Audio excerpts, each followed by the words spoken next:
Welcome back to Beyond the Quit. I'm your host, Pete Haugabook, IFBB Pro, coach, and founder of the No Quit movement.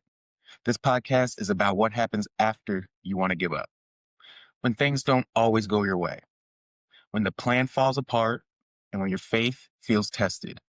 Today's episode is called Faith Over Frustration, when life doesn't go your way. Because let's be honest, life doesn't always move on our schedule. Have you ever prayed for something, worked for something, and still watched it fall apart? You show up every day, you feel you do the right thing, and you give it your all, yet the progress doesn't match the effort. You start wondering, God, what am I missing? Now that's frustration. Frustration makes you question your purpose, your direction, and sometimes even your faith. But here's the truth. Frustration doesn't mean you're falling. It means you're still fighting. The problem is most people give up right there.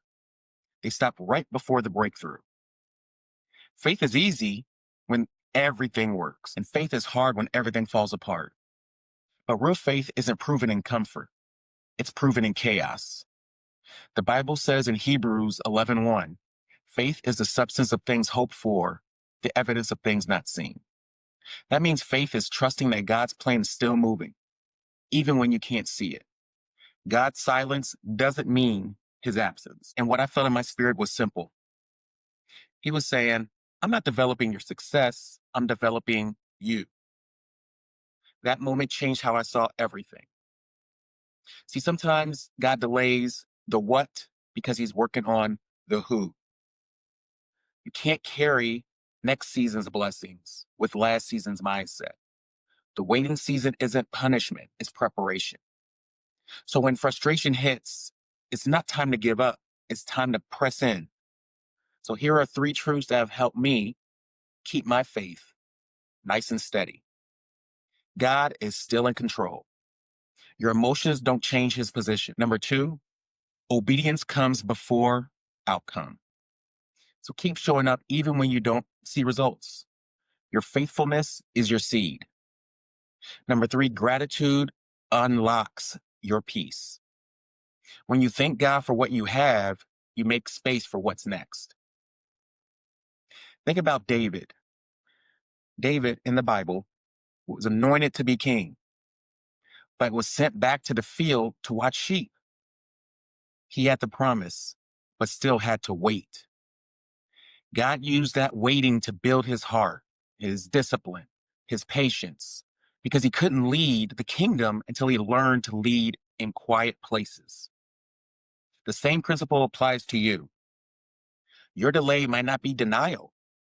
It might be divine development. One of my favorite verses when life slows down is Isaiah 40:31. It says, but they that wait upon the Lord shall renew their strength, and they shall mount up with wings as eagles.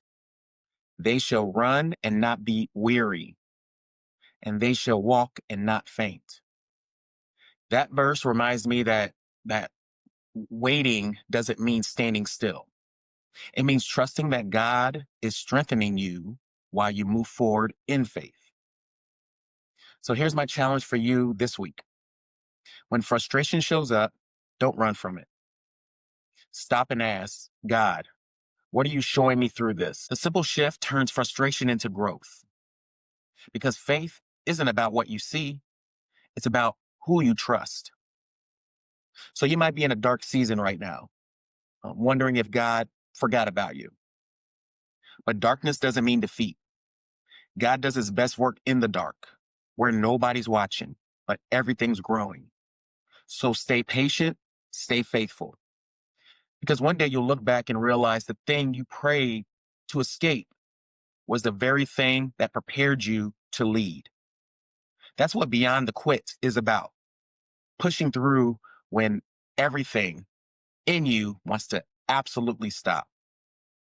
So faith over frustration every single time. This is Beyond the Quit. Now, if this message hits home, share it with someone who might need it today. And remember, no shortcuts, no excuses, no quit. Let's go.